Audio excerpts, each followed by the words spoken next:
It was Christmas Eve, 1945. In the quiet town of Fayetteville, West Virginia, a night that should have been filled with the warmth of family and the joy of the holidays instead descended into an incomprehensible, living nightmare. A sudden, ferocious fire engulfed the home of George and Jenny Sodder, forcing the parents and 4 of their children to flee blindly into the freezing night air. But as the flames clawed at the timber, 5 of the children remained trapped upstairs in their bedrooms.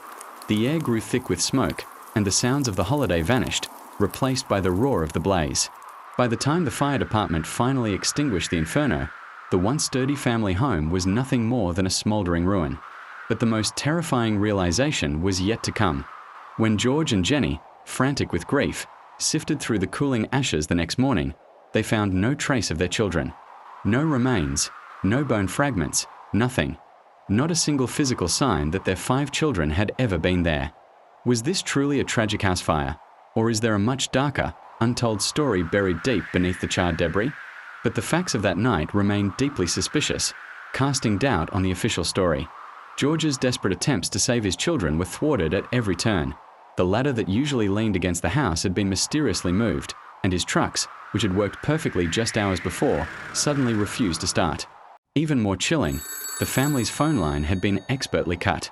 They were completely isolated in their time of greatest need. Despite the intense, roaring heat of the fire, the local fire chief maintained that the blaze simply didn't burn hot enough to consume human bones. If the fire couldn't destroy remains, the question remains, where were the children?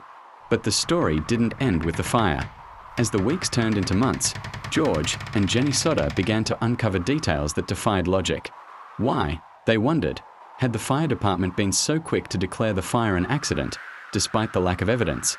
They learned that the fire chief had claimed the heat wasn't intense enough to cremate human remains, yet 5 children had vanished without a single trace. Then, there were the bizarre sightings. Witnesses reported seeing a man driving a black sedan watching the house in the days leading up to the fire. And what about the strange, aggressive phone calls George received, where the caller would simply laugh and hang up? The pieces of the puzzle weren't fitting together, and for the Sodder family, the nightmare was only beginning. Determined to find answers, the Sodders turned to the public. They erected a large billboard on Route 19, displaying the faces of their 5 missing children and offering a reward for information. It stood there for decades, a silent, heartbreaking plea for the truth. Then, in 1968, more than 2 decades later, Jenny received a mysterious letter in the mail from Kentucky. Inside was a photograph, an image of a young man who looked strikingly like their son, Louis.